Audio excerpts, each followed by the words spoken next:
వారిగా 25 ఓట్లకు ఒకరిని ఇన్ఛార్జ్ పెడుతూ ఆల్రెడీ గతంలోనూ కూడా మేము ఆల్రెడీ నడుస్తుంది వరకు ఈ రోజు కూడా పార్టీ ఆదేశించడం జరిగింది.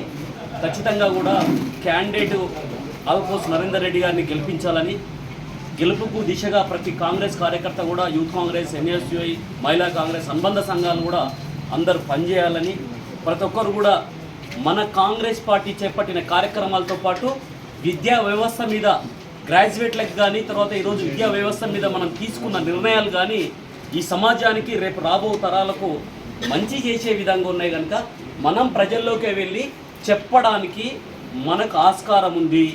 ఈరోజు ఏ ఉద్యమ పార్టీ అయితే చెప్పిందో, ఏ తెలంగాణ కోసానికై చెప్పినలో ఈరోజు తోక ముడిచి వారి తర్వాత వాళ్ళ పార్టీని తాకట్టు పెట్టిరు. ఈరోజు బీజేపీకి వత్తస్వలికే విధంగా డబ్బులకు అమ్ముడు పోయినారు. వత్తస్వలికే విధంగా ఈరోజు ఆ పార్టీ వ్యవహరిస్తున్న తీరు అలాంటిది. నిజమైన కాంగ్రెస్ పార్టీ వాదులందరూ కూడా క్రమశిక్షణతో పార్టీ అభ్యర్థి గెలిపించుకోవడానికి అన్ని విధాలుగా మనకు ప్రభుత్వం ఉంది. ప్రభుత్వం తరఫున మేమున్నాం. మన తర్వాత గౌరవ ముఖ్యమంత్రి రేవంత్ అన్న గారు, అదేవిధంగా గౌరవ పిసిసి అధ్యక్షులు మహేష్ అన్న గారి నాయకత్వాన మనం ఈ ఎలక్షన్ చాలా మనకు ప్రతిష్టాత్మకమని మేము ఆదేశించడం జరిగింది.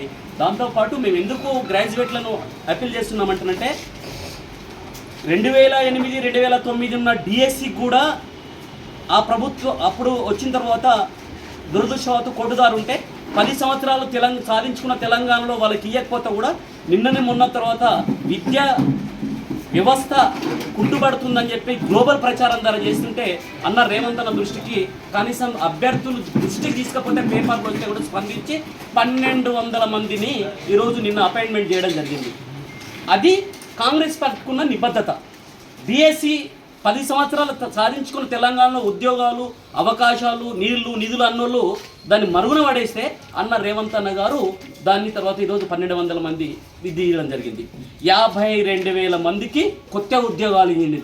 75,000 పైచీలకు ఉద్యోగస్తులకు ప్రమోషన్ల ద్వారా కానీ ఇంకా ఇతరతర ద్వారా కానీ వారికి అవకాశం కల్పించిందని.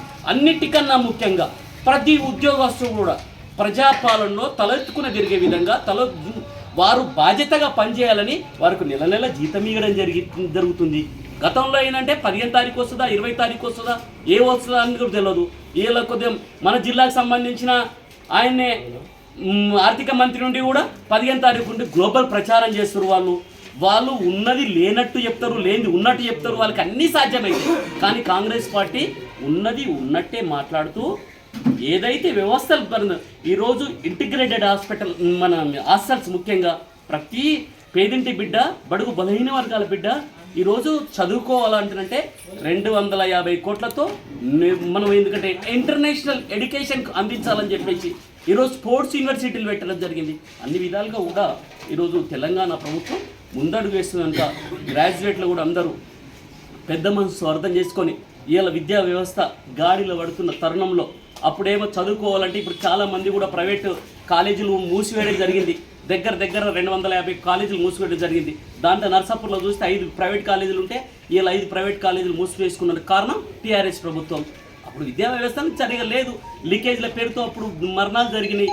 అప్పుడు అసలు విద్యా వ్యవస్థను పట్టించుకున్న పాపాన వెళ్ళాడు. అప్పుడు కార్పొరేట్ రంగానికి పెద్దపీట వేసినారు. ఆ విధంగా చెప్పుకుంటూ పోతే చాలా ఉన్నాయి కనుక అందుకోసానికే భరోసా ఉండే ప్రభుత్వం ఏదైనా ఉందంటే అది రేవంత్ అన్న గారి ప్రభుత్వం, ప్రజాపాలన ప్రభుత్వం, కాంగ్రెస్ ప్రభుత్వం. అందుకే అందరికీ కూడా చేతులు జోడించి నమస్కరిస్తూ ప్రతి ఒక్క గ్రాడ్యుయేట్ కూడా, విద్యావంతుడు కూడా ప్రజాస్వామ్యాన్ని కాపాడాలంటే కాంగ్రెస్ పార్టీకి ఓటు వేయాల్సిన అవసరం ఏర్పడ్డది, ఆవశ్యకత ఉంది. ప్రజాస్వామ్య విలువలతో కూడుకున్న పార్టీ కాంగ్రెస్ పార్టీ.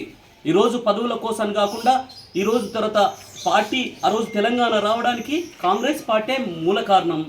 ఆ రోజు మీ అందరు కూడా రుణపడి ఉంటాం. మేము మేధావులందరూ కూడా